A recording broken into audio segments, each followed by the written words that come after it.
Yes. Very good. Thank you. The plan today is to review the previous test, the Chapter P test. And we'll take some time to go over that and answer your questions. You've gotten your grades already, so we're just going to go over the answers. You can see where you lost points, I guess. And then we'll cover 1.4 and 1.5. But before we get started, are there any questions or anything anybody needs to ask before we start?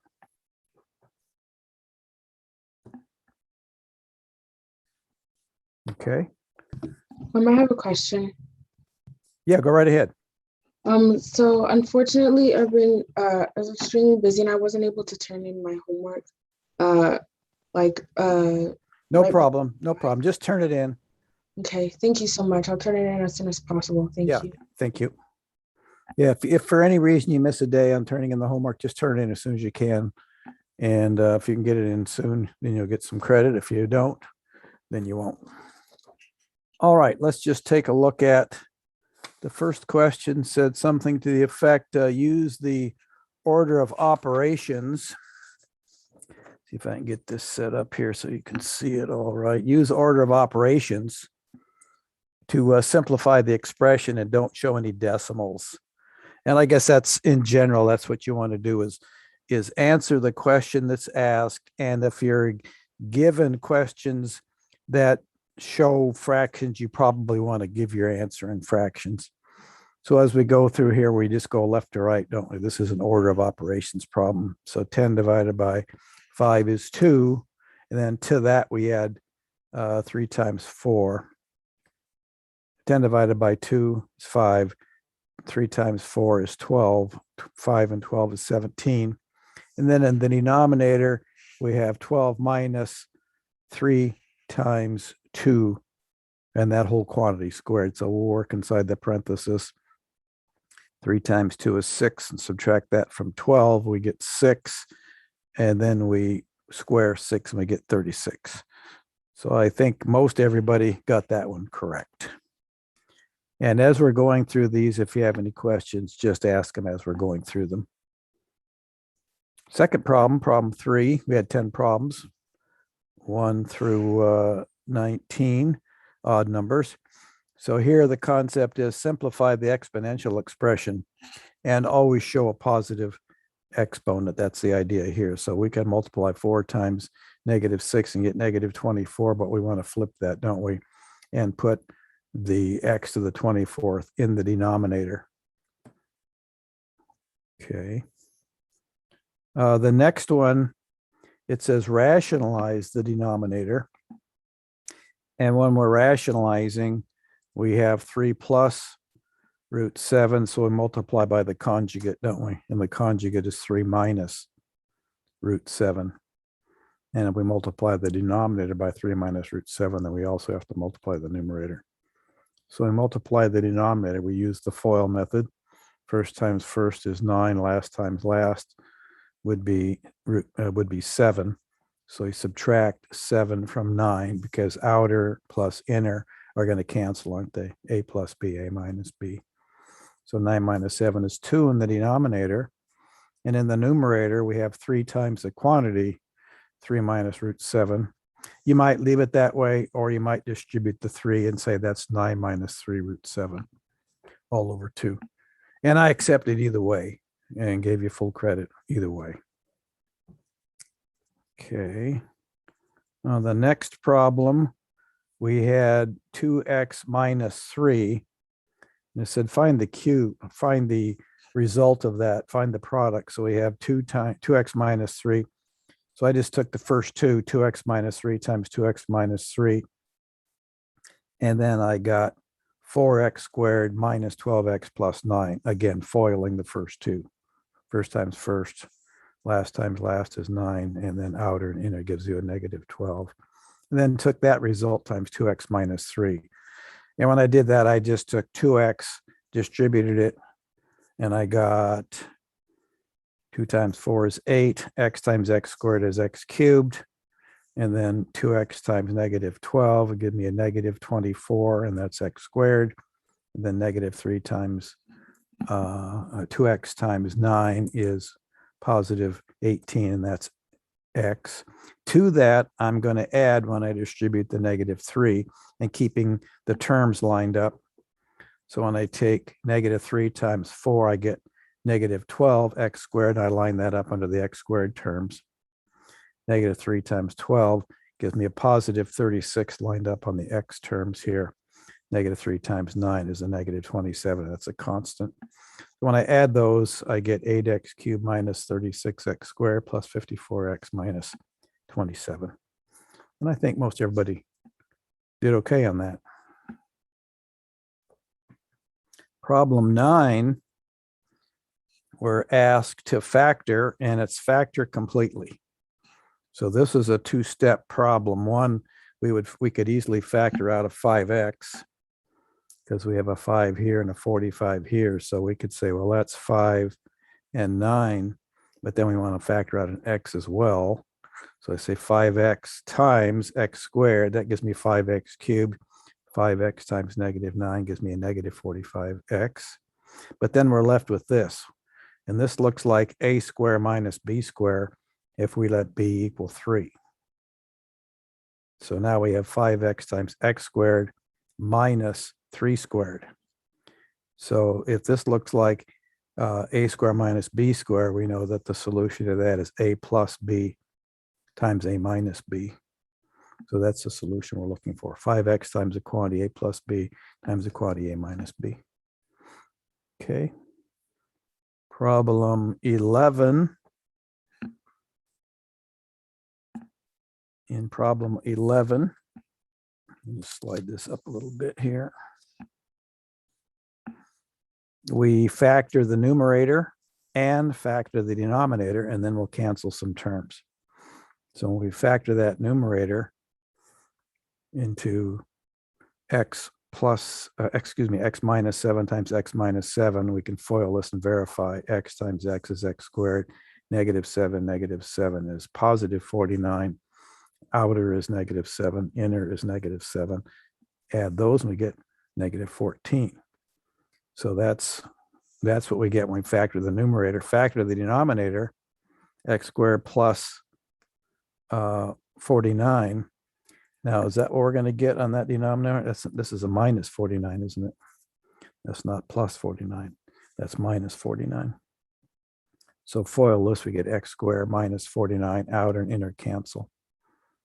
So we take a look at our terms here and say, are there any duplications in the numerator and denominator? We have an x minus 7 and x minus 7. So those are going to cancel, leaving us x minus 7 over x plus 7. But then we have to make sure that we eliminate or exclude any values that would cause the denominator to go to 0.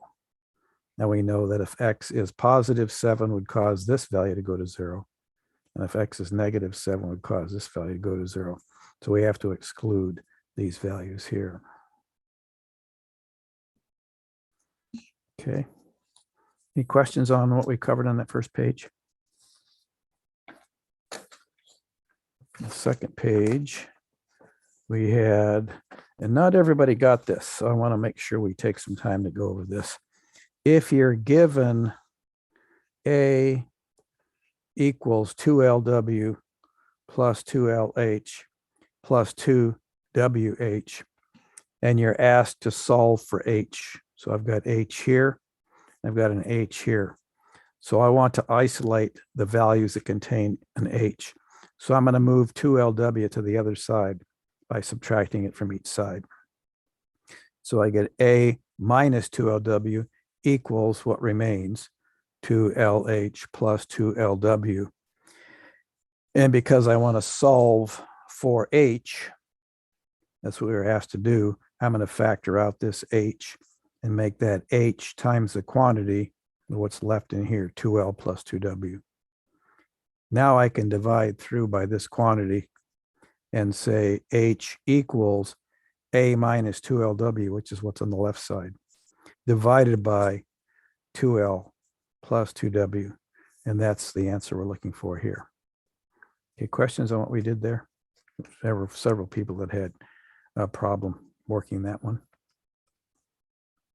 Wait, could you repeat that one a bit slower? Sure. We want to make sure that we get we want to isolate the values that contain H. So we're going to move everything that doesn't contain an H to the other side. That would be this 2LW. So we get A minus 2LW equals this value. And then we're going to factor out the H because we're solving for H. So if I factor out the H, that leaves 2L plus 2W, which is this value. So now I have A minus 2LW equals H times the quantity 2L plus 2W. And I'm simply going to divide through by this 2L plus 2W, this quantity right here. And when I do that, I get the left side, A minus 2LW here in the numerator. And in the denominator, 2L plus 2W, this value here. Okay, everybody okay on that one? Okay, 15. I think that the main thing on 15, there were a few people that missed this. And I think the main idea on 15 that was not understood was that when I say that the selling price of the calculator, here it is here, $15. And if the markup or the increase, markup means increase, doesn't it? If the increase is 25% of the dealer cost, well, we don't know what the dealer cost is, but I could call it C or X or any variable that I want, I suppose. So whatever the dealer pays for it, this value C, plus a 25% increase, and we change 25% to its decimal equivalent, which is 0.25. So now I have $15 equals C plus 0.25 C. That's what we need. Then I can factor out the C, and I get $15 equals 1.25 times C. Divide each side by 1.25. And I get the cost then is $12 for the calculator. That's the dealer cost. Okay. 19 of 17. 17 says solve the compound inequality. 7 less than x plus 5, which is also less than 11. So I'll make this two problems. Problem on the left, 7 less than x plus 5. And the problem on the right, x plus 5 less than 11. I believe most everybody got this one correctly. Can we go back to the number 15? Yes. How did you factor out the C? I have C plus 0.25 C. So this term contains a C. This term contains a C. So I can factor it out. What's remaining is 1 plus 0.25. When I combine 1 plus 0.25, I get 1.25 C. Factor there and there.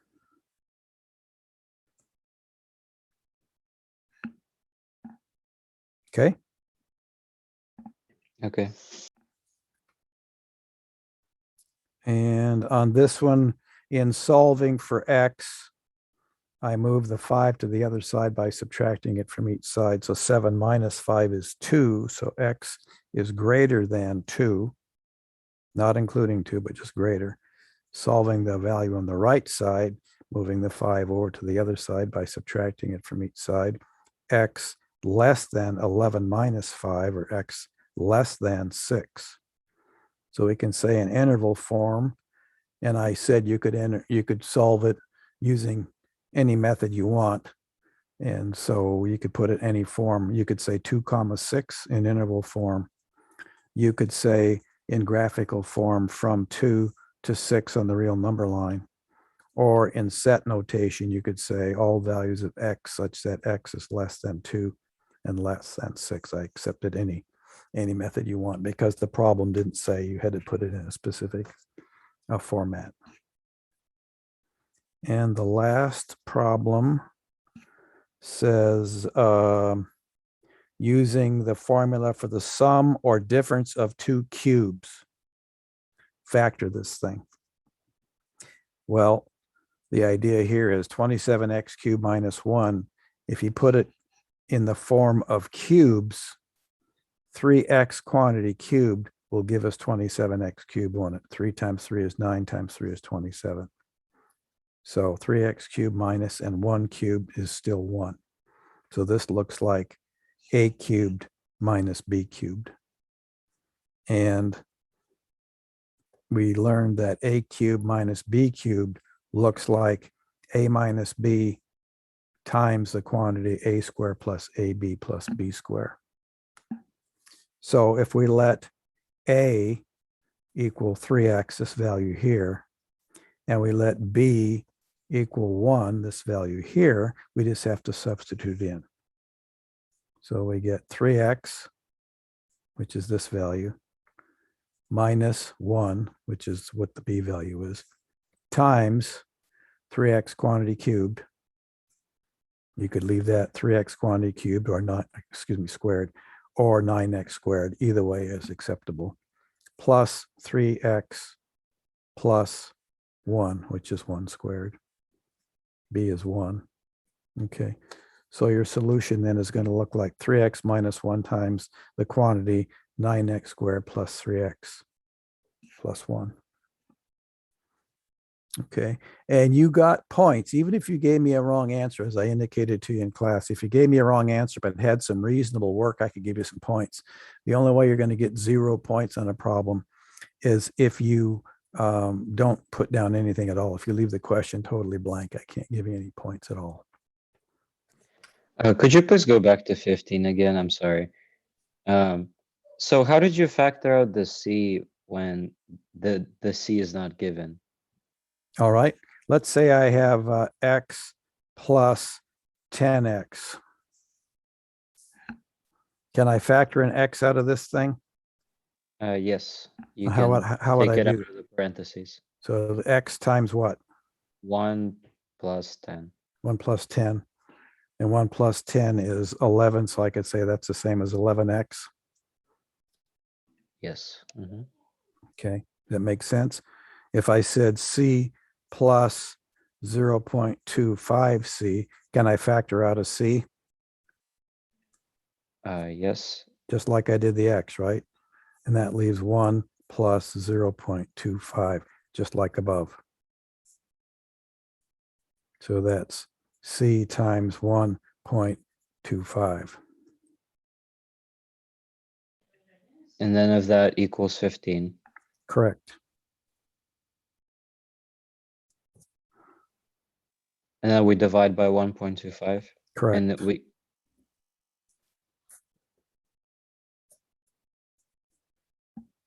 Okay, got it. Thank you. Yep. Other questions? Quick question on that Yeah. same problem, number Yeah. 15. So on the question, it didn't specify anywhere that the dealer's cost plus its markup is equal to the selling price. So were we supposed to infer that? You're just supposed to read the question. It says, if the markup is 15% of the dealer cost, the markup,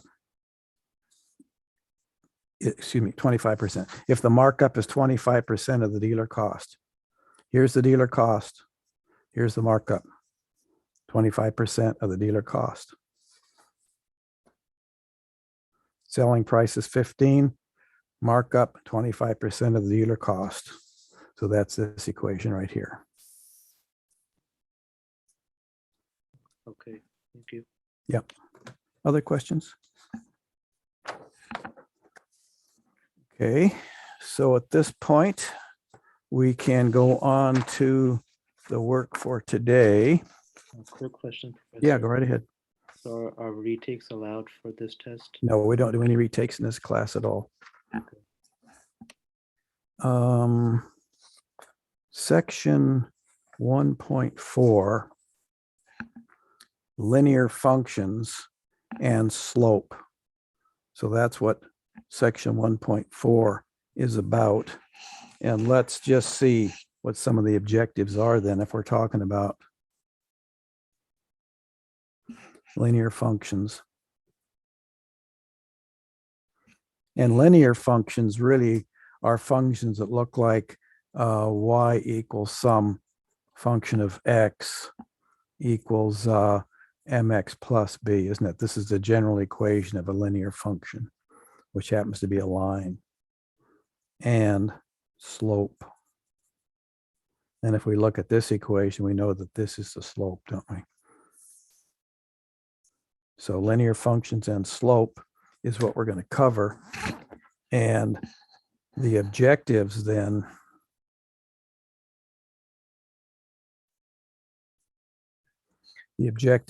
of this section are going to be several. We want to calculate the slope of a line. So we want to calculate that. We want to write the equation of a line in point slope form. We also want to put it in slope intercept form. So we're going to do two methods there. We're going to show the equation of a line in this form, and we're going to show the equation of a line in this form. And always be careful when you read the question, whether it's for your homework or for a test or for a final exam or anywhere, always answer the question. If it wants the answer in point slope form, you want to do that. If you ask for the answer in slope intercept form, you want to do that. And I'm going to show you those so that you'll know what the difference is. We want to be able to graph horizontal and vertical lines. And we're going to take you through some examples of that. We want to use intercepts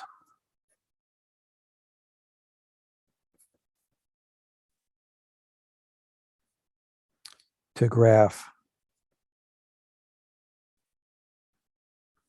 the general form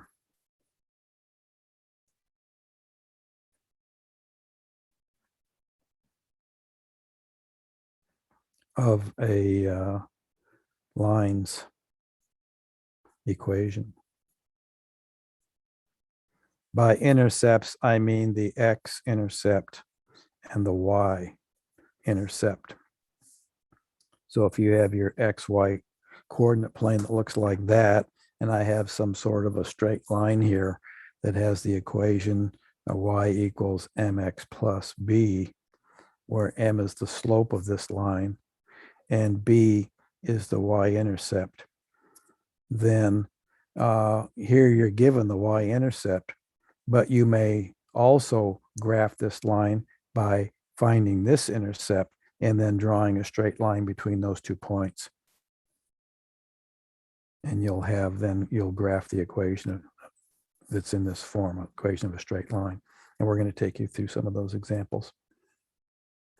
And lastly, we're going to do some modeling, which are some real world, I'll call it real world problems or situations. And why would we want to model that? Well, generally to make predictions. For instance, you might have data, you might have some data in an XY form in a table of some sort. And this, and since this is linear functions, I might have data that somehow goes like this.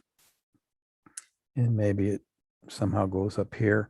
And you want to predict what's going to go on out here. Maybe this is year 1910, 1915, 1920, whatever it is, 2021, whatever the years are, whatever the months are.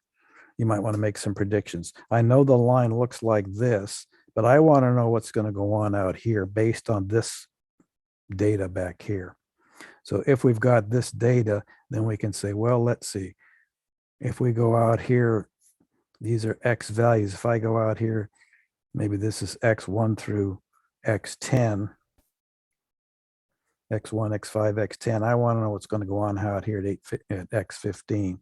I can come out here to X15, draw a vertical line, go over. So if I go out here, come up to my line and go over, I can say I can predict that value of what Y at 15 is going to look like. So these are unknown, but based on this data, if the following data that we don't know follows this pattern, then we're going to likely be in here.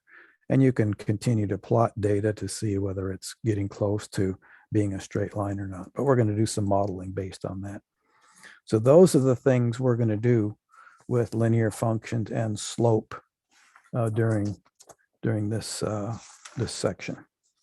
Okay, questions on that at all? Okay, let's say I give you the following. I say, fine,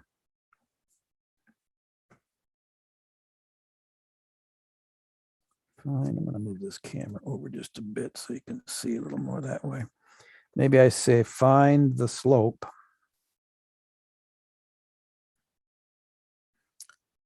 of the line passing through the points,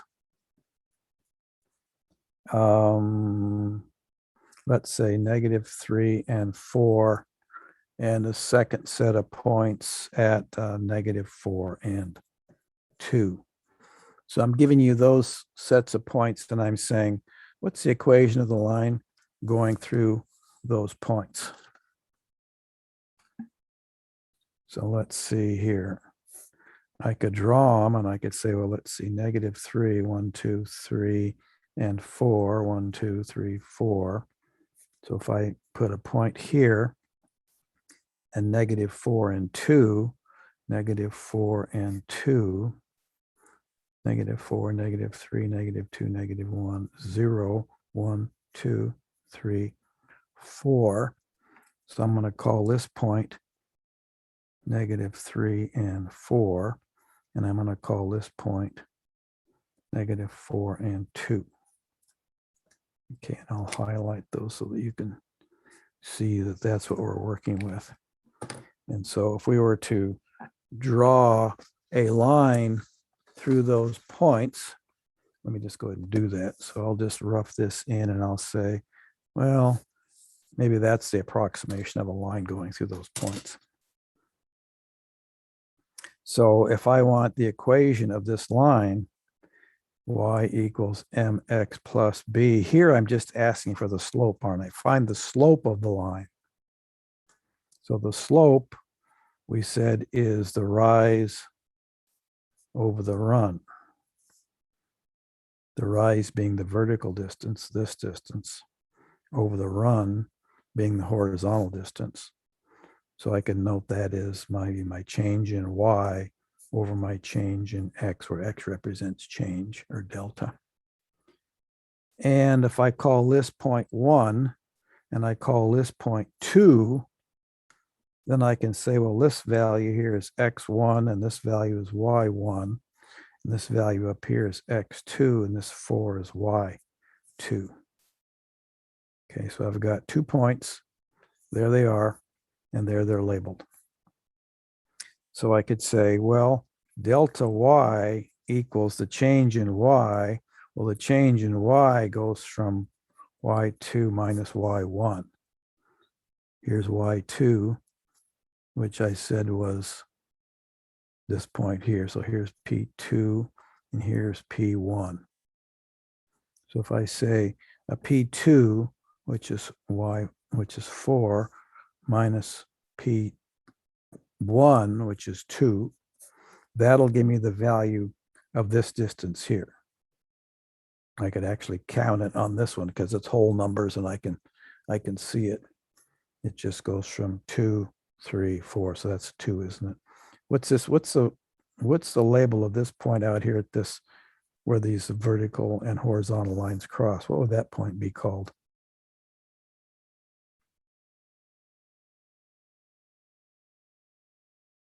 Start to run. Well, I'm looking for this point right here. This point up here is -3 and 4. This point down here is -4 and 2. If I draw a horizontal line and a vertical line and intercept right here, what's the label of that point?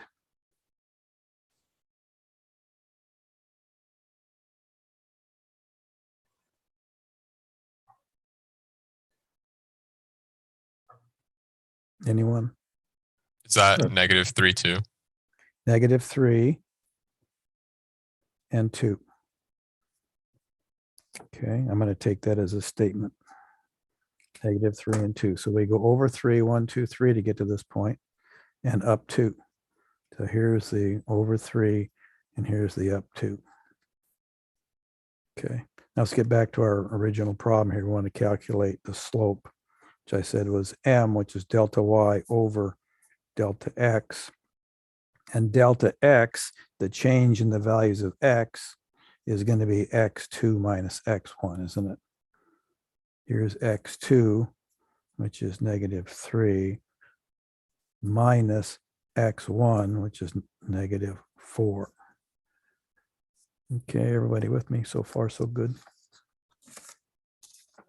Okay, so as I go through this, then I see that the numerator for my slope 4 minus 2 is 2. The denominator is -3 plus 4. So that's a difference of 1, isn't it? So the slope is 2. Okay, over 1, up 2. So go from -4 to -3. That's over 1. And up from 2 to 3 to 4. So that's up 2. So my slope is over 1, up 2, or rise 2 over run 1. So if you're asked to find the slope of a line passing through those 2 points, then we would say the slope is 2. And we would say, there's my box around my answer, and that's my answer. And so when I'm going to grade it, I'd say, here's where your answer is. And I look at my key and say, was the slope 2 on this problem? If the answer is yes, then you get your credit. And then I say, how did you get this value? Did you just guess at this, or what did you do? And I say, no, you did a lot of good work right here. Yeah, there's your good work. Okay. All right, let's try another one. Could you explain the importance of like points -3 and 2? Could you Sure. explain the points of that one point? -3 here. This -3. No, on the point. It says -3 and 2. That one point. Yeah, right there. Oh, how I got that point? Yeah, the importance of it. Yeah. Okay. This point is directly below this value up here, isn't it? -3 and 4. Uh-huh. So what's the x value for this point here? -3 then. And so that's the same value for this point, isn't it? Because it's right below it. So it's Okay. also a -3. Oh, is it And then basically I- when like the 2 lines like cross each other? Well, then they're not crossing each other. This point is directly below this point. So if I Oh, draw okay. if I draw a vertical line, this vertical line passes through the point -3, -3 and 2, -3 and 4. So if I ask okay. you later on, I'm going to ask you for the equation of that line. I'm not going to talk about it right now, but later on, I'm going to ask you what's the equation of that thing, and we'll go through that. Okay. Thank you. But isn't that also where the 2 lines meet? The 2 lines meet. Well, if you're looking for the y value, yes. The y value then would be this 2 value here, because the vertical is where we cross this. So this 2 value is this 2. The 3 value is this 3. So it's to the left 3 and it's up 2. So I'm drawing a vertical line here and I'm drawing a horizontal line here. Where they cross is right here.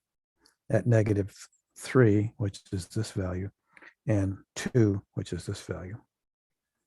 So this point is located at -3 and 2.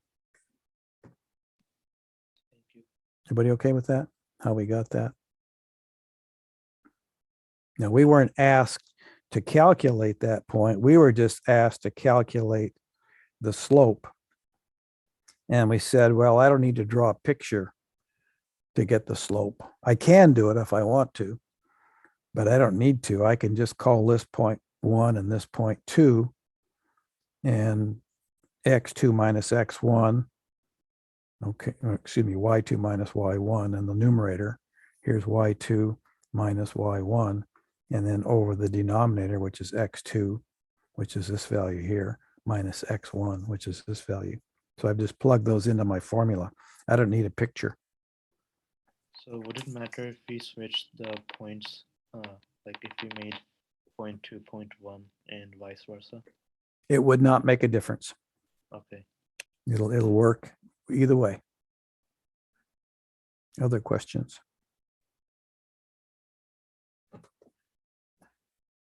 All right, let me give you another problem then. I'll let you guys work this one. And let's say I give you a point 4, -2, and -1 and 5. And we're looking for the same answer. We want to find the slope of the line passing through these 2 points. And again, we don't have to draw a picture. Let's do it without drawing a picture. Let's just solve this, find the slope of the line that connects those 2 points. And we just want the slope. And maybe I'll call this P1, and maybe I'll call that P2. And I'm going to move those out of the way. I'm going to call that P1. I'm going to call this point 2. Okay, and what did we say the equation for the slope was? y2 minus y1 over x2 minus x1. So this becomes x1, y1, and this becomes x2, y2, doesn't it? So let's go ahead and do that calculation. What's y2?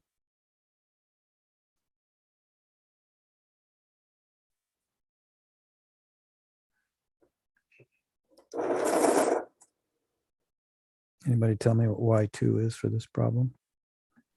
5. It's 5. Here's y2, here's 5. Minus y1. What's y1? -2. -2. And then x2, -1. -1. yeah, we want new volunteers if we can, please, so everybody can get an opportunity to play. So x2 is -1 minus x1, which is just this value, isn't it? 4. So now we simplify. 5 minus a -2, that's a plus value, isn't it? So that's 5 plus 2, which is 7. And in the denominator, I have -1 minus 4. That's a -5, isn't it? So that's 7 over a -5. Okay. So my slope then, without drawing it, I calculated the slope, and it looked like a -7 over 5. Now, a question I have for you, is there a difference? I'll put it this way. What is the difference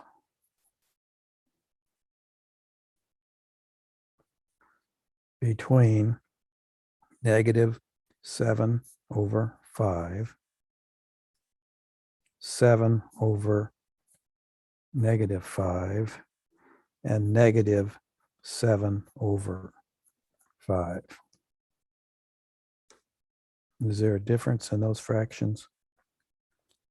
If I said slope equals, this is M1, this is M2, and this is M3.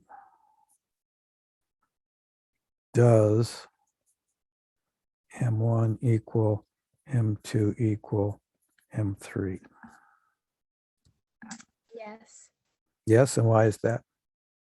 because I mean, those are all basically the same. They each have one negative, just in different spots. Just in different spots. Mhm. So here, this value is positive, and this is the run. So here we have a positive run.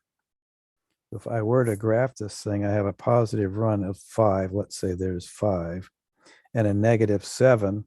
So I could have a negative 7 here. So that's a positive 5 and a negative 7. I'd have a slope of rise over run. Looks like that. What if I had a M2, which says the rise is 7 and the run is negative 5? So negative 5 is here. Run is 7. So here's a positive 7. Here's a negative 5. Here's a positive 5 and a negative 7. So the slopes are the same, but we're at different points on the line, aren't we? Mhm. So yes, the slopes are the same. These values are equal. It's just that we're taking them from different values on the line. The line is still here, whether we measure it here, here, or here. Okay, good. For the slope, for the third slope, -7/5. So Yes. the negative applied to both rise and run, or Yeah, so if I had 7/5 and I say I want something negative, well, this -7/5, this value here, where do you want to apply that negative to? You want to apply it to this? You want to apply it to this? If you apply it to here, then the 7 is a negative, and we're looking at this line. If you apply it to here, we're looking at this line, aren't we? -5. We're applying that to one place or the other. okay, thank you. Sure. Just a clarification to answer the question.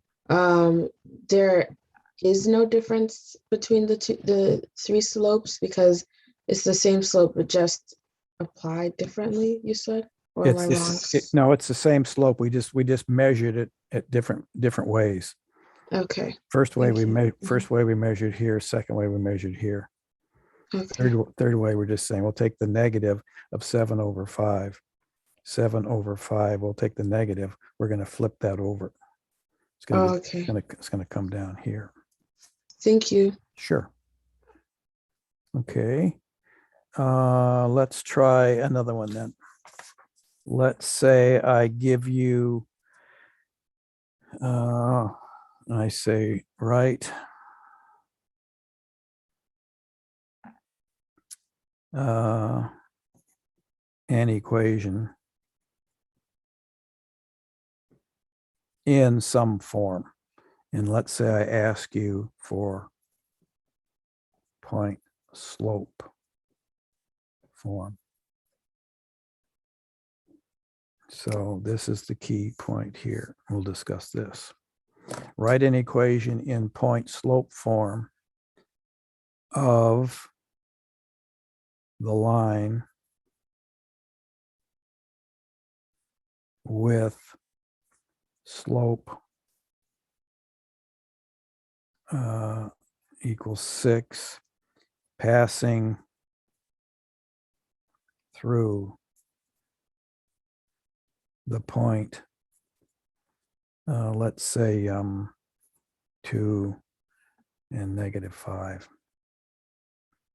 Now in point slope form, I'm looking for the following. Let's say I have, say I give you a slope and say it's y2 minus y1 over x2 minus x1. We've talked about that before. Now, if I multiply through by x2 minus x1, I will get m times x2 minus x1 equals y2 minus y1. Or I could write that y2 minus y1 equals m x2 minus x1. I could write it like that. When I have something that looks like this, that's what I'm calling point slope form. So this Please is move the- the paper up, down a little bit. Thank you. So here is the point slope form I'm talking about. It looks like this. We can derive this from this. And the reason we call it point slope form is because we're given a point such as x1, y1, and we're given a slope such as m. So if you're given that and that and that, you can then solve this equation or put values into that equation. So using the values above, slope is 6, that's m, isn't it? So m equals 6, and I'm saying through the point 2 and negative 5. So I can substitute these values into this equation. So I'm going to say y2 minus y1, here's y1, negative 5, equals m, which is 6, times x2 minus, and x1 is 2. So my equation in point slope form looks like this. Write an equation in point slope form of the line with the slope 6 and passing through the point 2 and negative 5. 2, negative 5, and a slope. This becomes the specific equation for that line in point slope form. I want you to make sure that you write this down, because when you get a question on a test or on a homework problem that says I want point slope form, this is what I want it to look like. Don't solve it any further than that. Okay, we can solve it further, but it wouldn't be in point slope form. Let's go ahead and solve this equation for y2 and let's see what it looks like. I had a quick question. So why did you not write it as +5? You can, it just doesn't show y2 minus y1. Here's the y1. So in y2 minus y1 form, it would look like y minus y2 minus, here's y1. So would writing +5 on the test maybe lose points? I don't know that I would necessarily lose points, but when I'm asking for point slope form, I would really like you to show me y2 minus y1. That way I can say, yes, y1 came from here. Okay, y2 plus 5, there was no point at +5. The point was at -5, and that's shown here.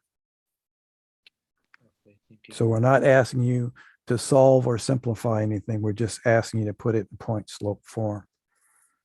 If you got down to this point and said, well, gee, I can simplify this. Let's see, that looks like y2 plus 5 equals 6x2 minus 12.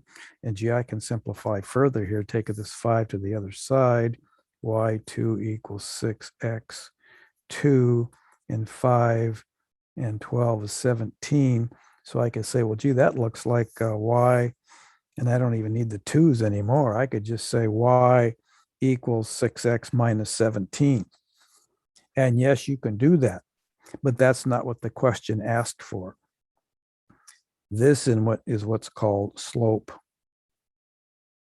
intercept form. So these are two different forms of the equation of the line. This says here's slope, m equals 6, and intercept, b equals -17. And we could graph these and see that they look like the same line, but be sure you answer the question that's asked. Don't don't answer a different question. That's really what happens when you start simplifying. You're answering a different question. Okay, if you were to do this and say, well, gee, that's great, but you know, this can simplify down to this. That's true. But if it says write an equation in point slope form of the line that has this slope and goes to this point, then you're looking for something that looks like this,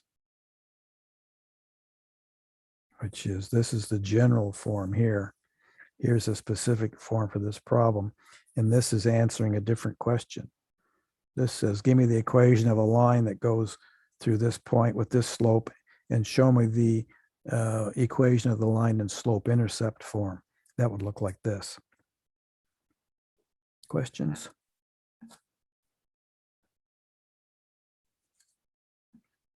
Okay.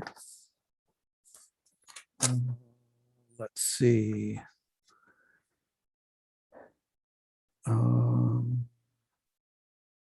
If I were to give you y equals some function of x, and I were to say that equals 3x over 5 plus 1, and I were to ask you to graph that, would you be able to do that? Remember what we've talked about? Setting up a table of values, which I say TOV, and I say, well, here are some x values. Here's the corresponding y values. And maybe I'll plot 3 points. Maybe I'll plot x at 0, x at -5, and x at +5. Maybe I'll just pick those 3 points. Here's x, here's y, 1, 2, 3, 4, 5. There's -5, 1, 2, 3, 4, 5. There's +5, there's 0. And based on this equation, if x is 0, what's y, or what's the function of x?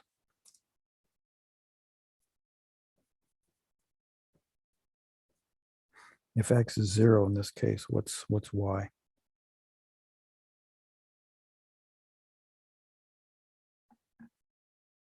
New volunteer? 1. 1. X is 0. This value, this first term becomes 0, doesn't it? 0 times 3 is 0. 0 in the numerator says this is 0. 1, so x is 1. So, oh, excuse me, y is 1. So I'm going to put a point there and call it point 0 and 1, and that's that point. Now, if I go out here to +5, well, if I put x is +5, I'll get 3 times 5 over 5. The 5's cancel. So I get 3 plus 1. So that'd give me a 4, wouldn't it? X is 5. This is 1, 2, 3, 4.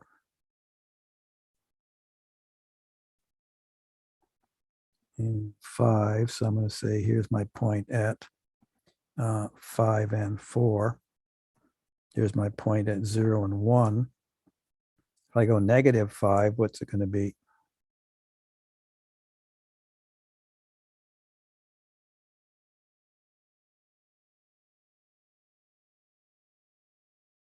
-4. So if I put a -5 here, the 5's cancel. Negative times a 3 is -3 plus 1. What does that give me? Or -2. Okay, if I get a -2, that would be -1, -2. So that says I've got a point down here at -5, -2. And then I should have a line that somehow goes approximately like that, shouldn't I? So here's my line through those 3 points. So if you were asked to graph this, it may or may not say graph it from x equals -5 to +5. It might just say graph it. And you could pick whatever points you want. But generally, I try and graph around the y axis. And that way I can kind of keep my graph within limits here that I can see where it is without being way out to the right or way out to the left or way in the positive y or way in the negative y. So I can kind of see what's going on there. Okay, everybody okay with that one? Questions on that one at all? Okay, let's try this one. Say you're given the equation given 3x plus 6y minus 12 equals 0. And this is called the general form.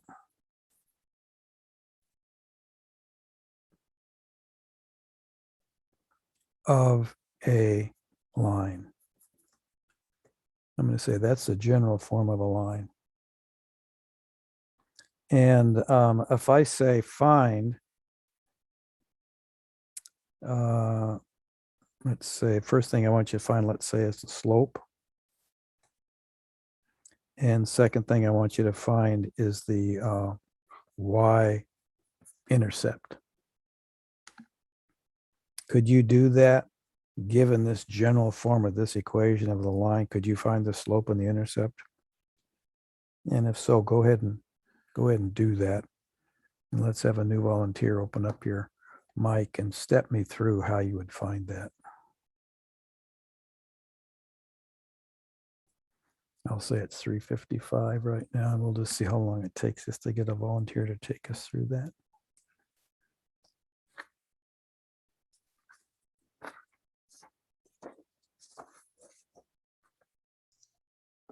Do we solve for x first? You can solve for whatever you'd like. So let's solve for x first. So it would be 3x minus 12 equals 0. So you plus 12. 3x minus 12 equals 0. Is that what you said? Yes. Okay. And then you put the 12 on the other side, and then you divide by 3. 3x equals 12. X equals 12 over 3. 4. 4. Okay. So is that what you want to do? Yes. Okay. Everybody agree then? Is that what we were asked to do? Is this somewhere did it ask to find X? I think I solved it.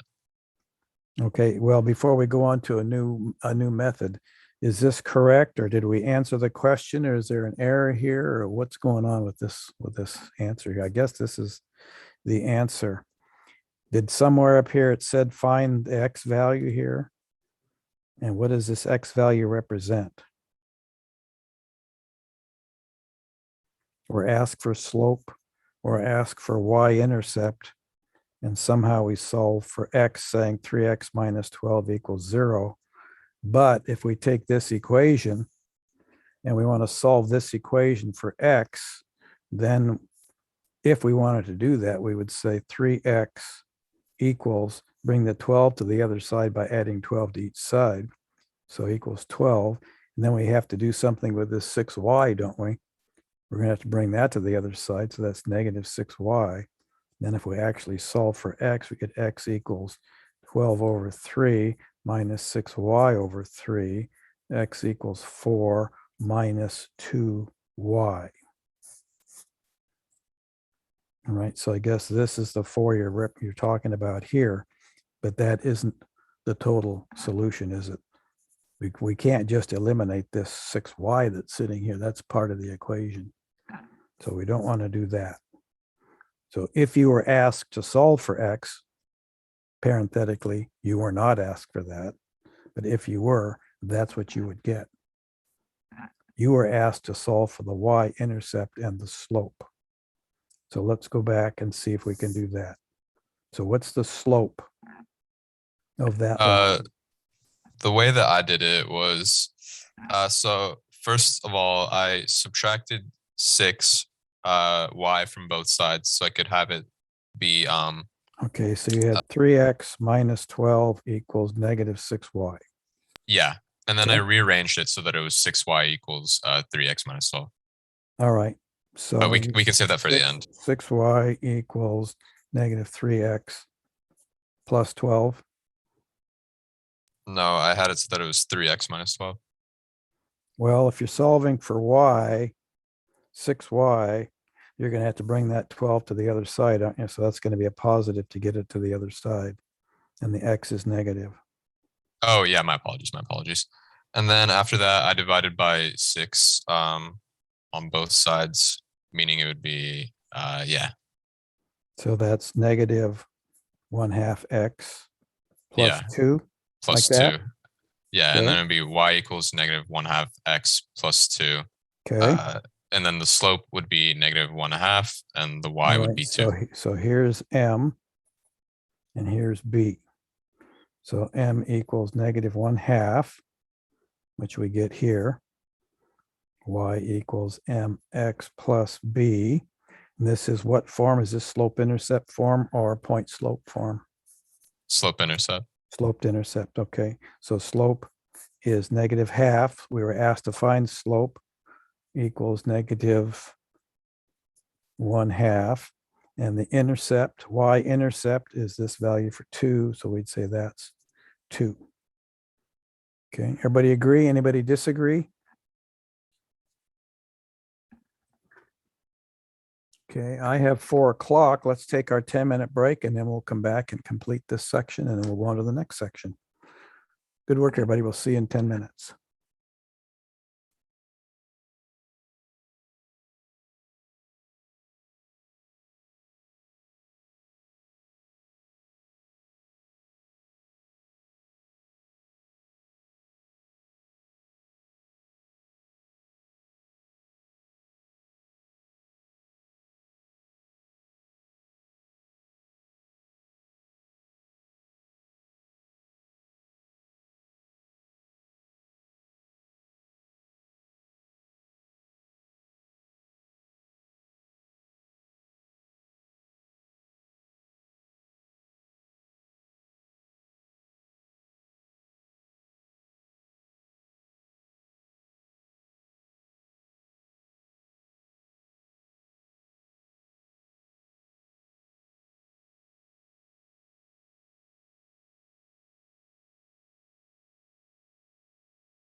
Any questions come up at the break?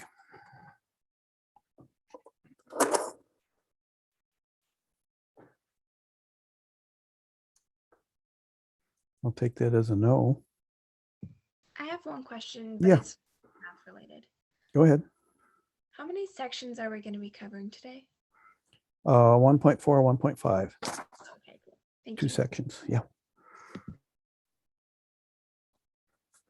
Should be on the schedule that we put up earlier. Do I have it in front of me here?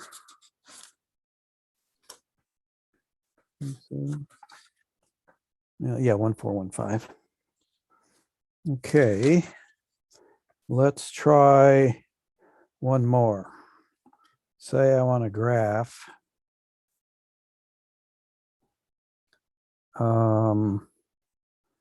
Y equals f of x equals 3. How would we graph that? What would that look like? Here's x, here's y. If I set up my table of values and say, here's x, here's y, and I say, let's see, y is 3, x is 0, what's y? X is 0, what's y? 3, right? It's 3. 1, 2, 3. If x is positive 5, what's y?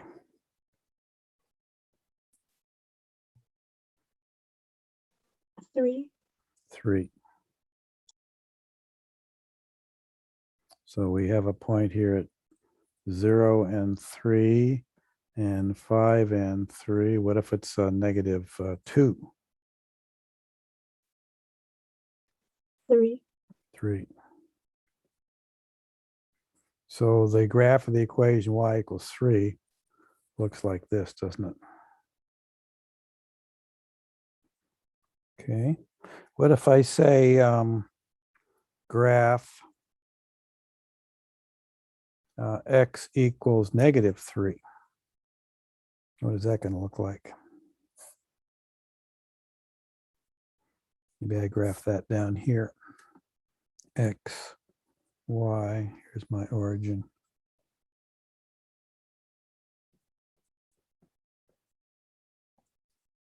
What's the graph of x equals negative 3 going to look like? The x will always be negative 3 as y increases or decreases. So negative 1, negative 2, negative 3. So here's negative 3 and 0. And if x is positive 5, x is still negative 3, like that. Yeah. And if x is negative 3 when y is 0, x is negative 3 when y is 5, and if x is 1, 2, negative, y is negative 3, x is still negative 3, isn't it? So no matter what y value is, x is always negative 3. So it's going to be a vertical line here. X equals negative 3 is going to be that line. Okay, everybody clear on that, what we're doing there? Could you explain this concept a little bit more? Why like this Yeah. problem? Yeah.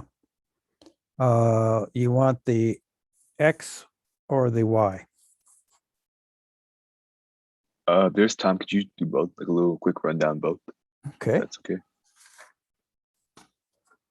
Let's say we're given y equals some function of x equals 2. And we want to graph that. So here's x and y, and we want to graph y equals 2.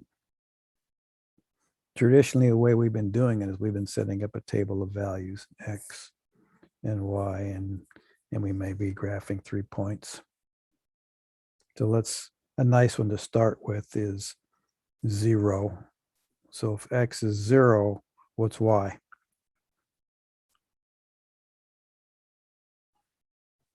2. 2. Okay, so x is 0, y is 2. So that's this point here, 0 and 2. All right, let's say x is -3. 1, 2, 3. So here's -3. What's y going to be in this case? 2. Still going to be 2, isn't it? Mhm. Okay. And if I say x is +4, 1, 2, 3, 4, new volunteer, what's y going to be? 2. 2. So 4 and 2. So here's 4 and 2, here's 0 and 2, and here's -3 and 2. So regardless of what x is, y is 2. So here's the line, y equals 2. It looks like that. Okay, questions on that? In the same situation, if I say x equals -2, here's x, here's y, 1, 2, 1, 2, 1, 2, 1, 2. Table of values, x, y. If y is 0 is along here. What's x going to be? 2. X is going to be 2 right here. Yep. Everybody agree? It's a -2. -2, isn't it? Oh, -2. So we're going to be over here when y is 0, x is -2. So we have a point here at 0, -2. Excuse me. -2, 0. -2, 0. So that's this point. Okay. How about when y is -2 down here? What's x going to be?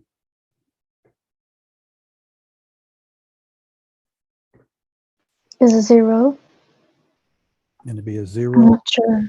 I'm not sure. It's a Not sure? -2.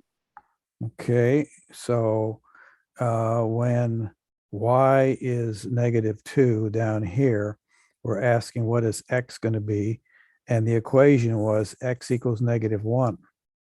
If x equals -1, excuse me, a -2, then it's irrelevant what y is, isn't it?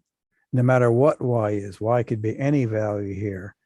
X is always Oh, going to right. x is It's going to always be, x is always I'm going to sorry. be -2, isn't it? Right. These values along the x-axis are always -2.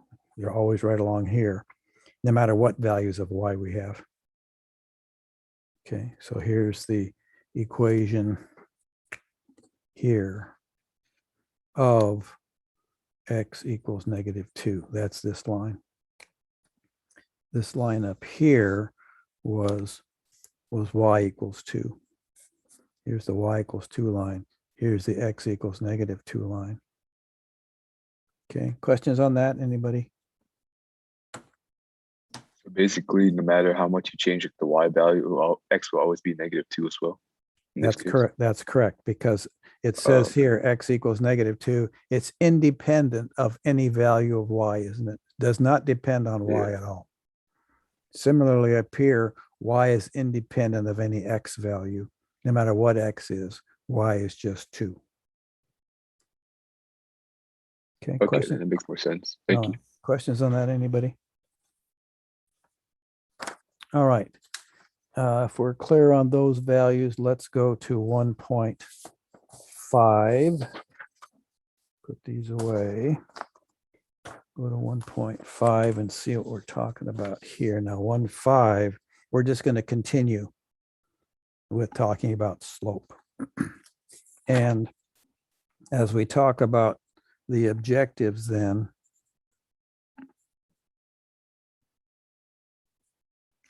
of 1.5, this 1.5, which is more on slope.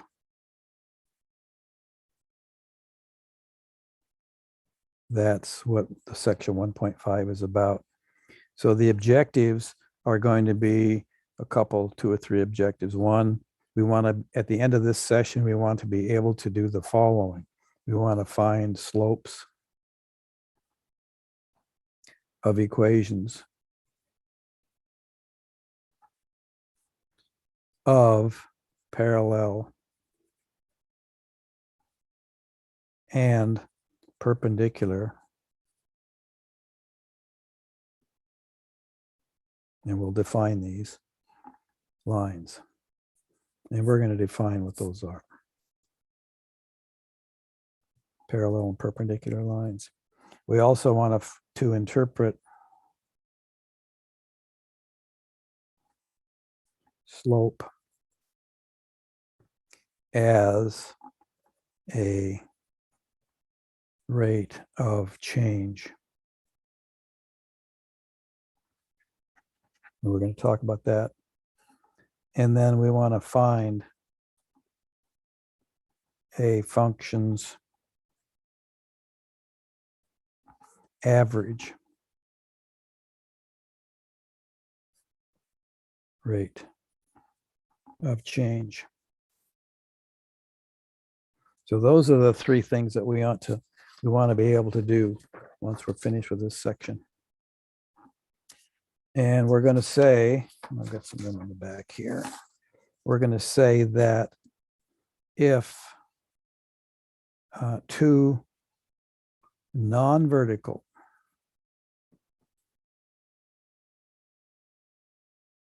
lines are parallel, then, so this is one of those if-then situations. If this is true, then the 2 lines have the same slope, which we sometimes refer to as M, don't we? So if 2 non-vertical lines are parallel, then the 2 lines have the same slope. We could also say if 2 non-vertical lines have the same slope, which we might refer to as N, then they are parallel. So if they have the same slope, they're parallel. If they're parallel, they have the same slopes. That's kind of the converse. That should be then, okay? And I guess the last situation we want to talk about is 2 distinct vertical lines, both with slope, which we call M, as undefined.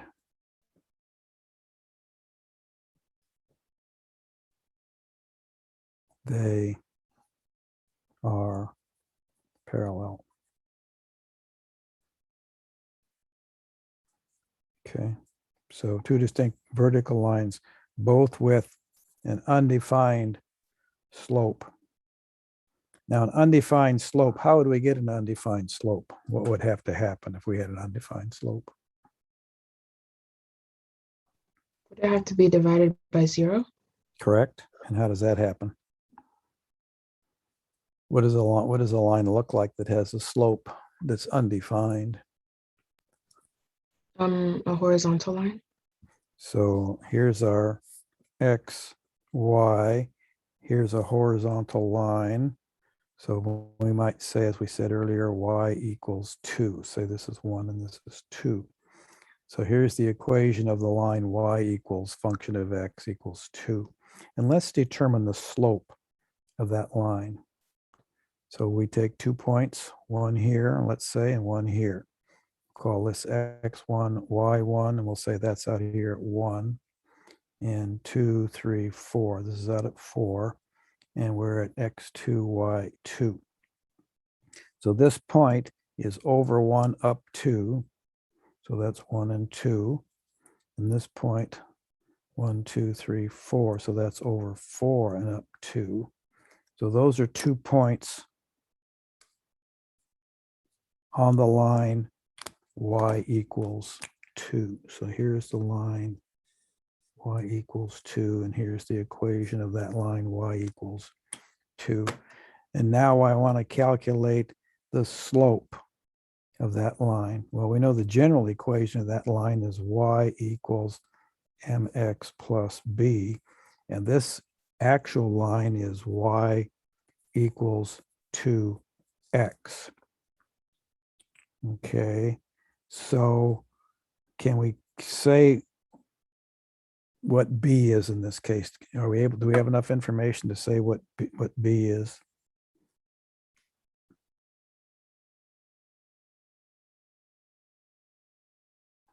What is b label? What's that? What's this the label of? Is this the y-intercept? And if it's the y-intercept, what is that value for this line that we're showing here?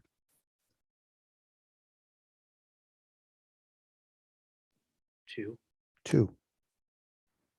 Okay, the y-intercept is 2. The location of the y-intercept is at 0 and 2. This is the location. On our xy coordinate plane, the location is 0 and 2. That's this point here. But if you say, what's the y-intercept? The y-intercept is just 2. That's where this line crosses the y-axis. How about the slope m? What can we say about the slope m in this case? Well, this isn't actually 2x, is it? This isn't 2x. This is just y equals 2. No matter what x is, y is 2. So if I take 2 points here and do my calculation, and I say, well, I know the slope is defined as rise over run, which is the change in y over the change in x, and I refer to the change with this delta symbol. And I say, well, that's y2 minus y1 over x2 minus x1. And I look at this out here is 0.2 and this back here is 0.1. Then y2 is this value here, 2. And y1 is this value here, which is 2. Divided by x2, which is this value here, which is 4, minus this value, which is x1, which is 1. So 2 minus 2 in the numerator gives me what in the numerator?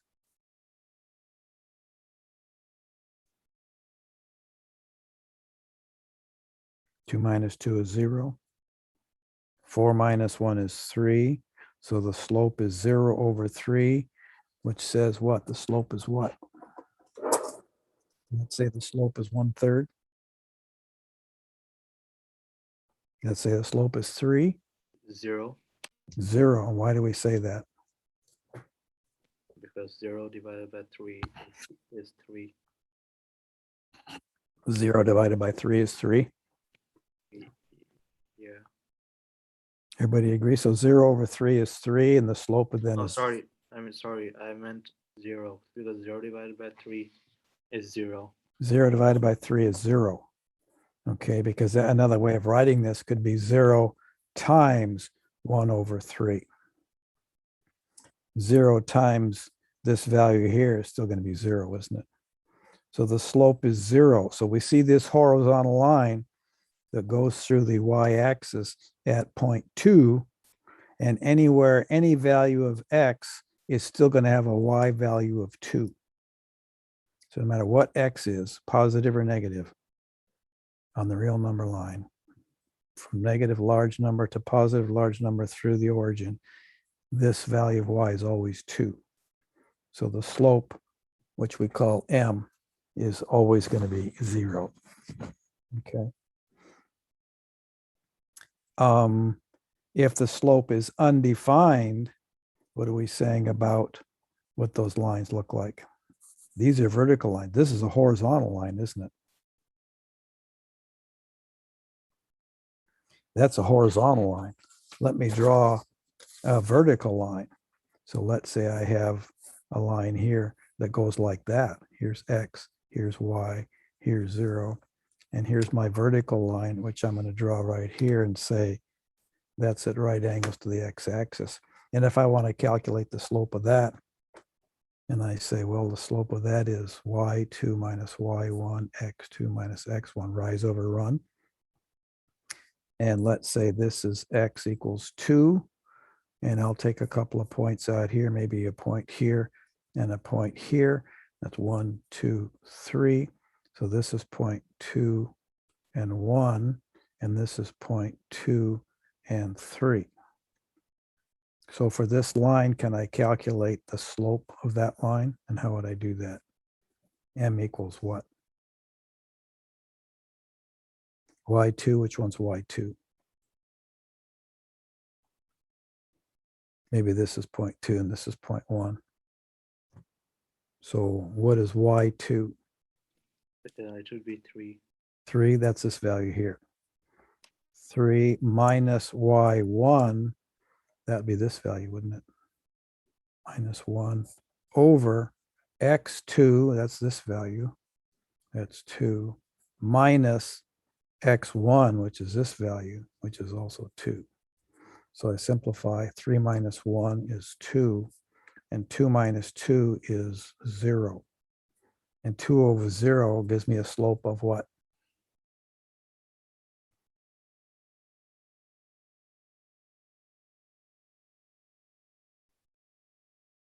What's 2 divided by 0? What's that value? It's undefined. That's undefined, isn't it? So if I have another line out here, that's a vertical line out here at x equals 4, and I go up here at 2 and up here at 2, and I calculate the slope of that line, that's also going to be, that's line 1, this is line 2. That's also going to have a slope of undefined. So what this says then is that two distinct vertical lines in this section here, two distinct vertical lines, both with the slope as undefined. Here's slope undefined, then these are parallel. So this line is parallel to this line, which also happens to be parallel to the y-axis, doesn't it? So these vertical lines are parallel to the y-axis. Okay. Questions on any of that, those concepts that we just covered? All right, let me take you through some example situations then. Let's say I have a point at -2 and 5, and I have an equation of a line that says y equals, well, let's say for instance 3x plus 1. And so this is given. We're given that we have a point at -2 and 5, and we have an equation of a line that looks like this. That's what we're given. And you're asked to find the equation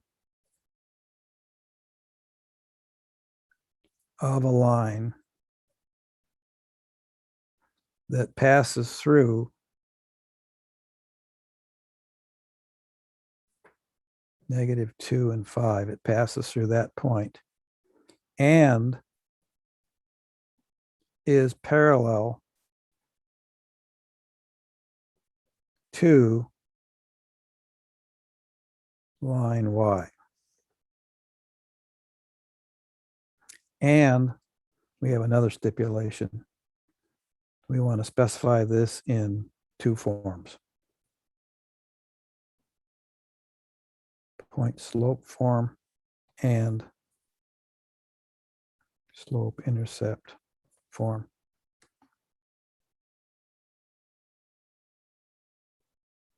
Okay, so let's see what we have here. This point, this line, and we want the equation of a line that's through this point and parallel to this line y. Well, if we want the equation of a line, well, we know the equation of a line in slope-intercept form, y equals mx plus b. Maybe that's an easy one to find first. So y equals m. Well, if it's parallel to this line, what's m for this line?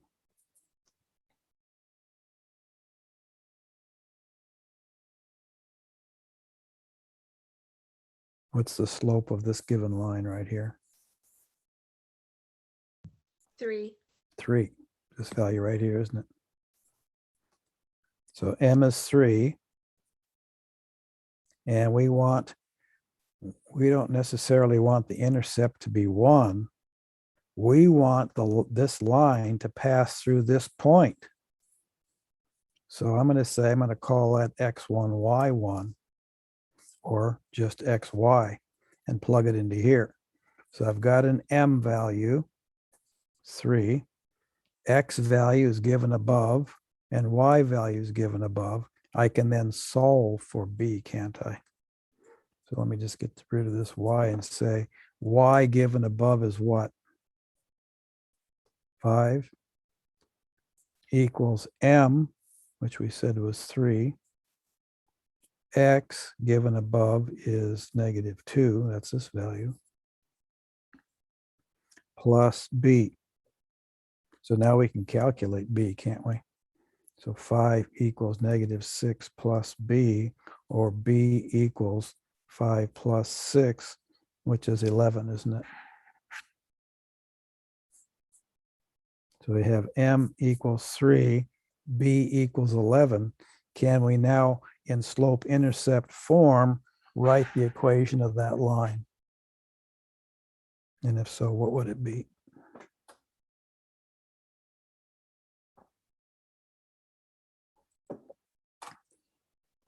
Would it be y equals 3x plus 11? Plus 11. Okay, good. So in slope-intercept form, given this information that we have a point and a line, and we want the equation of a line with the same slope, that is parallel, and through this point, which we calculated the b value for by plugging in the point values. So we end up with y equals 3x plus 11. So that's good. So now we have half our problem solved, but we also want to solve for the equation in point slope form. A point slope form, we want to make sure we define what that is. So let's go back to our original definition of slope, which we did above, and we said slope equals y2 minus y1, x2 minus x1, which is rise over run, didn't we? So if we solve this equation for y2 minus y1, what do we get?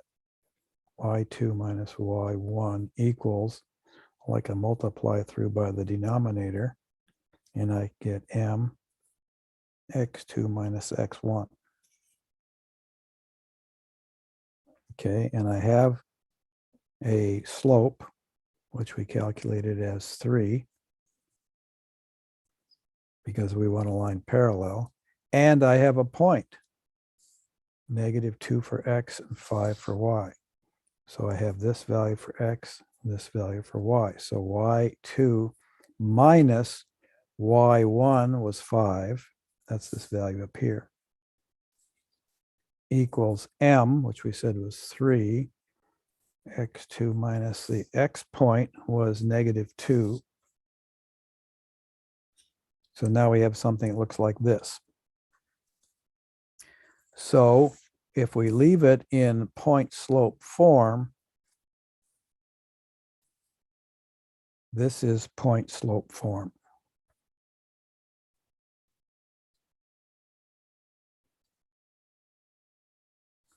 This is slope intercept form. So in point slope form, filling in the slope and 1 point on the line, we say y minus 5 equals 3 times x minus minus 2, where here's the value that we're using for x. Questions on that at all?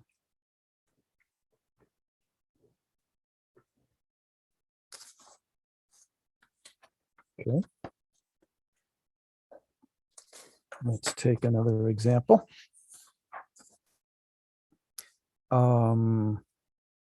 Let's do similar problem, but let's talk about equations that are perpendicular. And that's the symbol that I'll use for perpendicular. So if line M1 has a slope of, let's say, 2, and I want the equation of a line that has a slope perpendicular to this slope. So if M1 is 2, M2 is the negative reciprocal. That's 1 over this value. And then we want the negative of it. So this is the slope of a line that's perpendicular to a line with this slope. So if we were to graph that slope of 2 over 1 up 2, so we'd have a line that looks sort of like that. That'd be the slope of a line with the slope of 2 approximately, over 1 up 2. If I wanted the slope of a line that had a slope of negative 1/2, then I can say, well, rise is negative 1. That goes down here.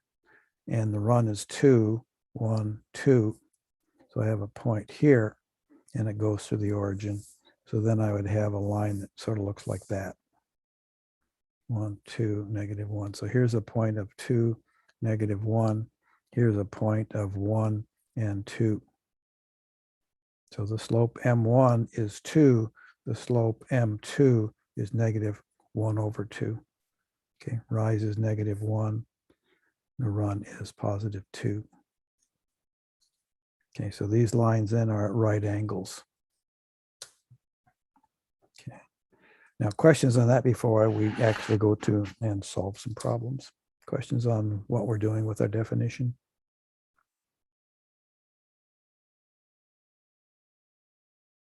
Okay. So then let's say I have an equation. Let's say you're given x plus, the first line, x plus 3y minus 12 equals 0.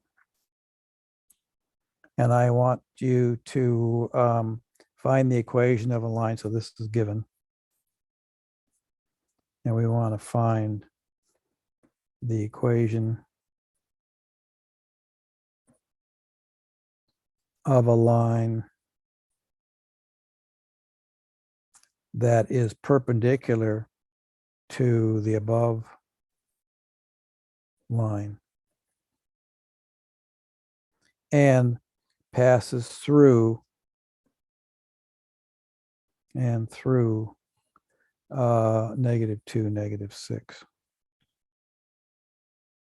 Okay, so we're given this line, and we want the equation of a line that goes through this line, that goes to this point, and is perpendicular to this line.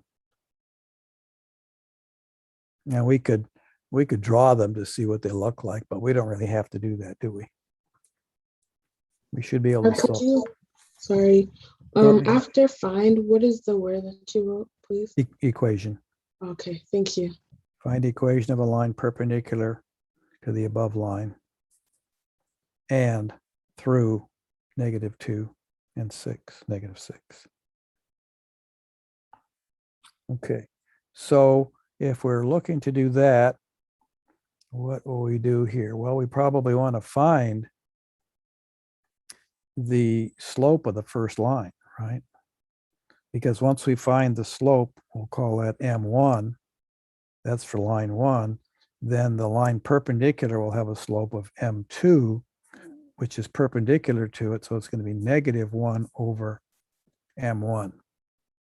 So if we can find M1 from here, then we know that the equation of the second line is going to have a slope of M2, which is going to be defined as -1 over M1.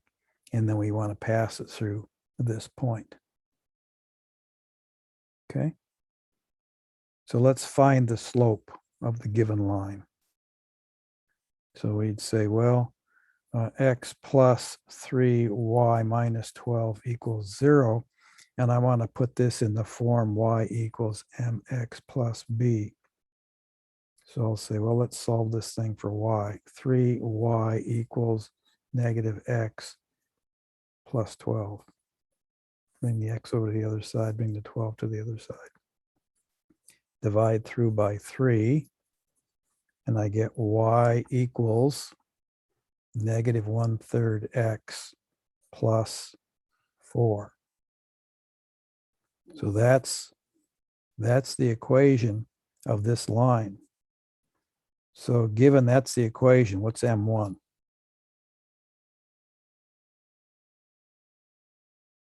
-1/3. Yes, -1/3. Okay, so what's the slope of M2? 3. And how do I get that? I just did like the opposite of -1/3, which would be just 3, and it's also a positive. The opposite of 1/3 is 3. Yeah. What did we call it above when we said we took the negative what? The negative reciprocal, not the opposite. Okay, sorry, my bad. We might say here's +1, and we might say the opposite is -1. If we said here's -1/3, we might say the opposite is +1/3. That's not what we're doing here, is it? Here we're taking the negative reciprocal. So it's negative. The reciprocal of this value is 1 over that value. So we have a negative and a negative. So this is going to be a positive. And then we invert and multiply. So we're going to get 3. So we take the negative reciprocal and we get 3. So M2 is going to have a slope of 3. So that's good. So we have y equals 3x plus b, mx plus b. And we're given that it has to go through point -2 and -6. So we'll call that x and that y. So y over here is -6 equals 3 times x, which is -2 plus b. So this will allow us to calculate the y-intercept for the new line. So this be -6 equals -6 plus b, or b equals what? 0. 0. Okay.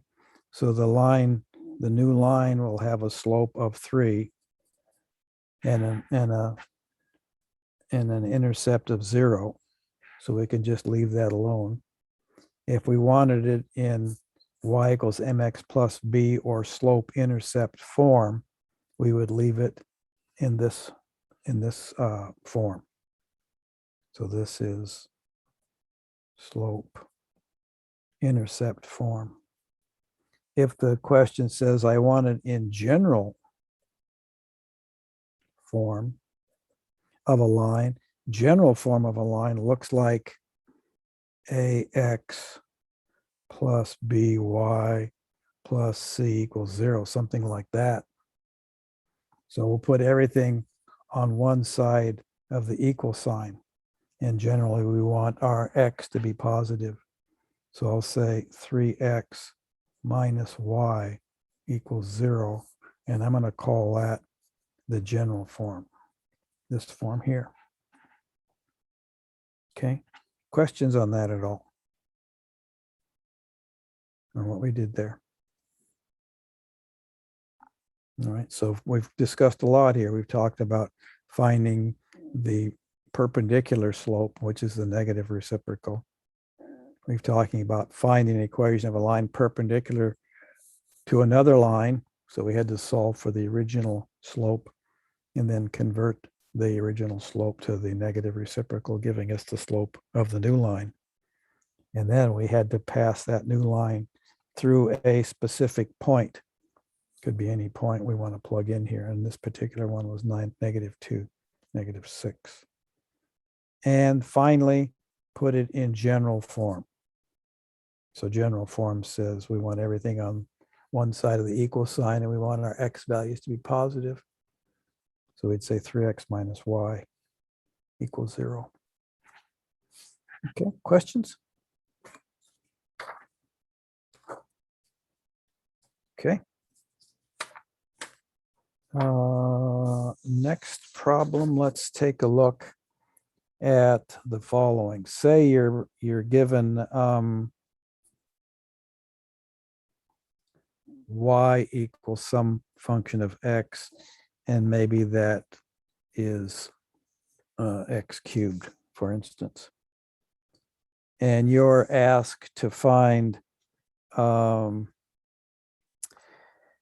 let's say you're asked to find the rate of change from, let's say we do 3 different values. Let's say A. Say we want to find the rate of change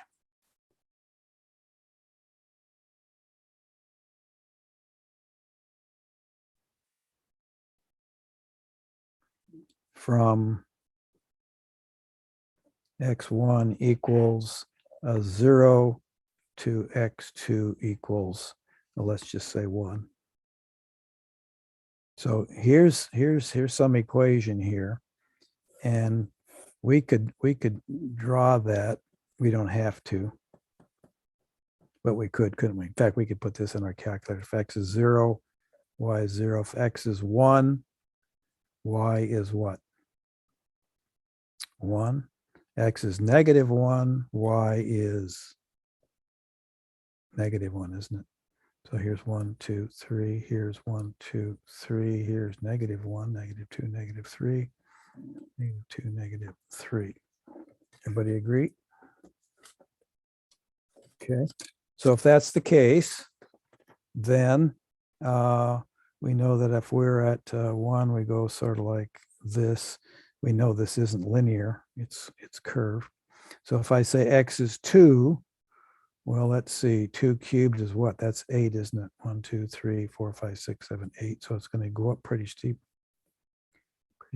So it's going to kind of come down like this, and it's going to go down fairly steeply. 3, 4, 5, 6, 7, 8. So let's say it's roughly here. So we're looking at a curve that looks like this. So this looks like y equals x cubed. Look, approximately something like that. And maybe we want to find the rate of change from x equals 0 to x equals 1. And we want to find, and I guess we're going to end up finding the average. We're going to find the average rate of change, because if I say from x0 to x1 and ask you for the rate of change, well, that really is an average for this curve, isn't it? So if I draw a straight line through this point here,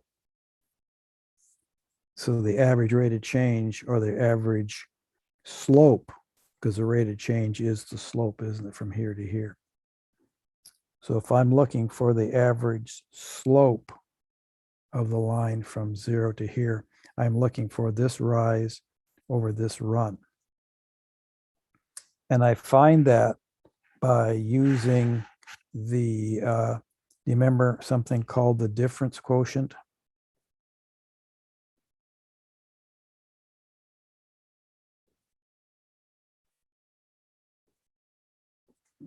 Remember the difference quotient? And remember how we calculated that? We said the difference quotient is the function evaluated at x2 minus the function evaluated at x1 over x2 minus x1. And let me just take a straight line. Let's say I have a line that looks like that. And here's x, and here's y, and here's my origin. And maybe I have a point here, and I have a point here. And I might call this x, and I could call this x1 or x2, or I could just say this is x, and this is x plus some constant value, let's say h. So that says that the distance between those 2 points is h, whatever it happens to be. And similarly, if I calculate the y value here, well, the y value is this function evaluated at x.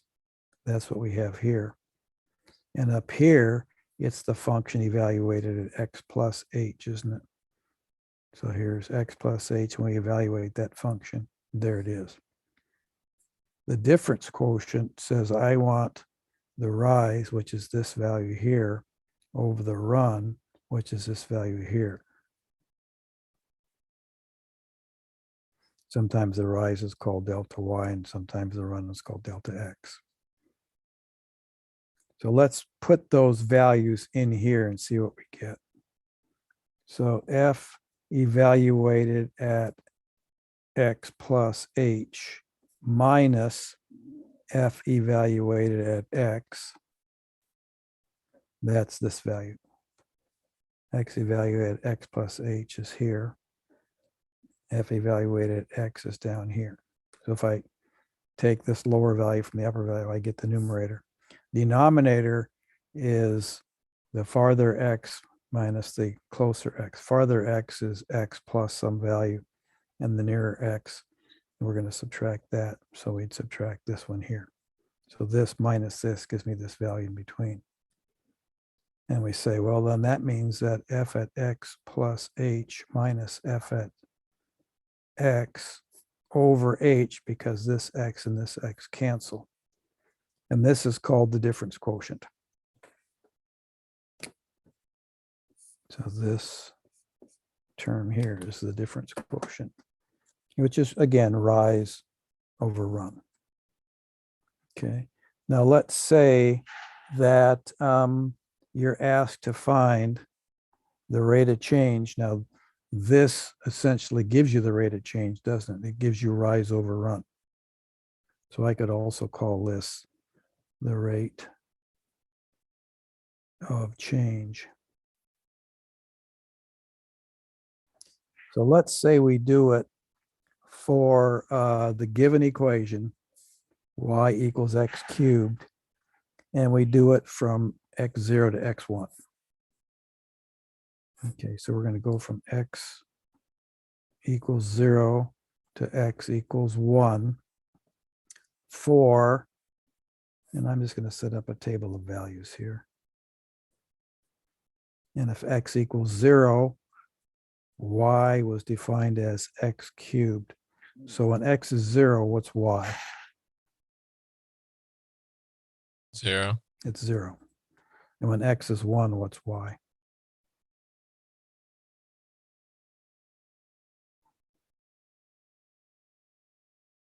One cubed. 1 cubed is 1, isn't it?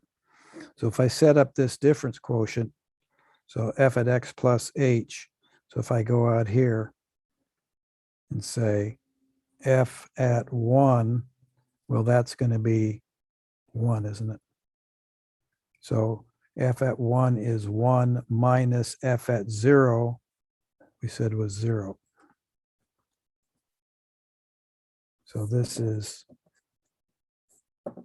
f at x plus h minus f at x divided by x, which is 1, minus the original one, which was 0. So 1 minus 0. So this is the h value. So that's 1 over 1. So it just gives me a slope of 1, doesn't it? Okay, so that's the mechanics of how we would go through that. So if we're going from f at x plus h at 1 and 0 and x 2 and x1, we get a value of 1. Okay, let's take that same equation then and do it for x goes from, let's say here's x, and let's say x goes from, goes from 1 to 2. So here's 0 to 1, here's 1 to 2. And if I take a look at f of x, so f evaluated at 1 is what? That's still 1, isn't it? 1 cubed is 1. And f evaluated at 2, well, 2 cubed is 8. So now if I look at the difference quotient, I'm looking at f at 8 minus f at 1 over the x difference, 2 minus 1. Okay, everybody with me? We're looking at the same thing we did above here, and now we're just applying it to an actual problem. And we're saying, hey, we've got a function that looks like y equals x cubed. And when x is 2, the function is going to be 8. I guess I should rewrite that as f evaluated at 2 and f evaluated at 1. F evaluated at 2 is going to be 8 minus f evaluated at 1 is 1. And x 2 minus 1 is 1. 8 minus 1 is 7. So the difference quotient, or the slope, between x equals 1 and x equals 2 is 7. From x equals 0 to x equals 1, we found it to be 1. Okay, let's try one more value. Let's say we go from x, f of x, and let's say we go from -2 to 0. So when x is -2, what's x? Oh, it's f of x is x cubed. So -2 cubed is what? -8. And 0 cubed, that's still 0. So if I want the difference quotient, f at -2 minus f at 0 over, and I'm starting out at -2 and going up to 0. So if I said x2 minus x1, I'm really going to write that as x2 being 0 minus x1, which is -2. Here's x1, x2, here's y1, y2. So our values then, f evaluated at -2, this value here is going to be -8 minus f evaluated at 0 is 0.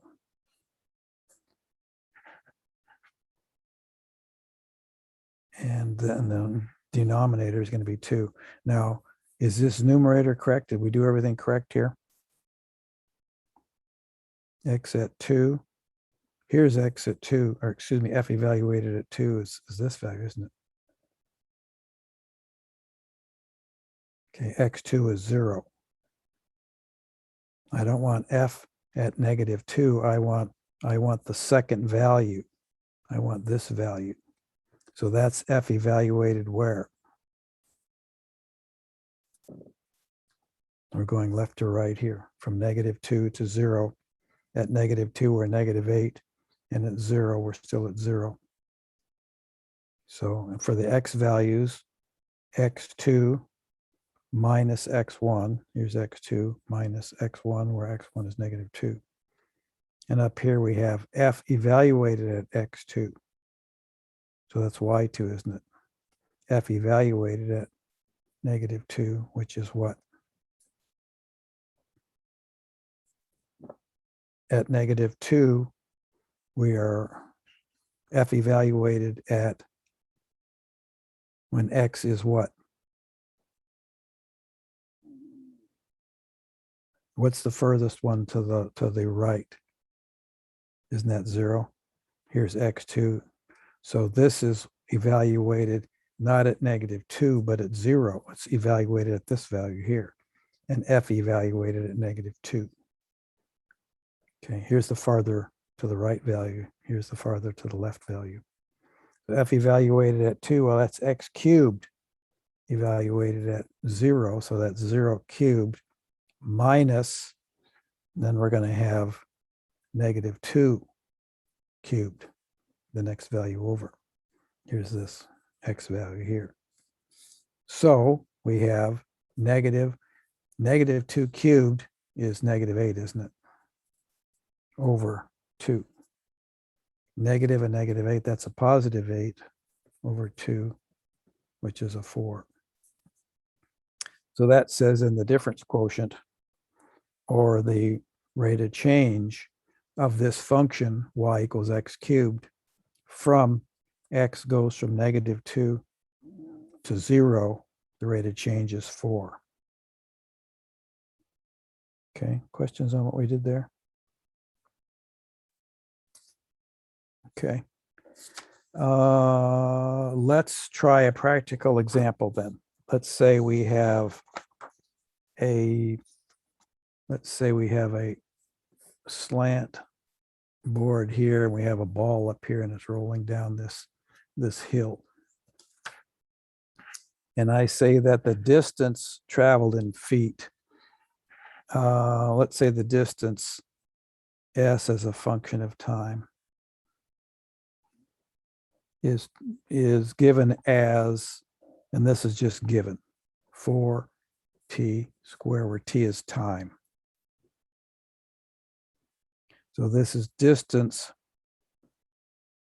This is distance as a function of time. And you're given this equation. And what you're going to be asked to find is, you could be asked to find the distance.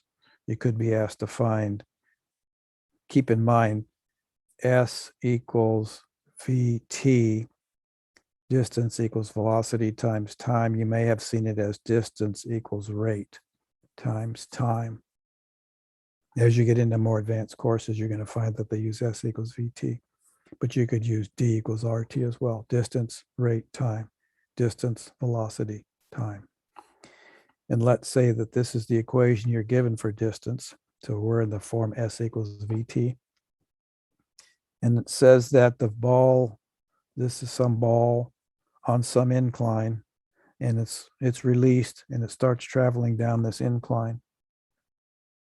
And it says maybe you're asked to find v, the velocity of the ball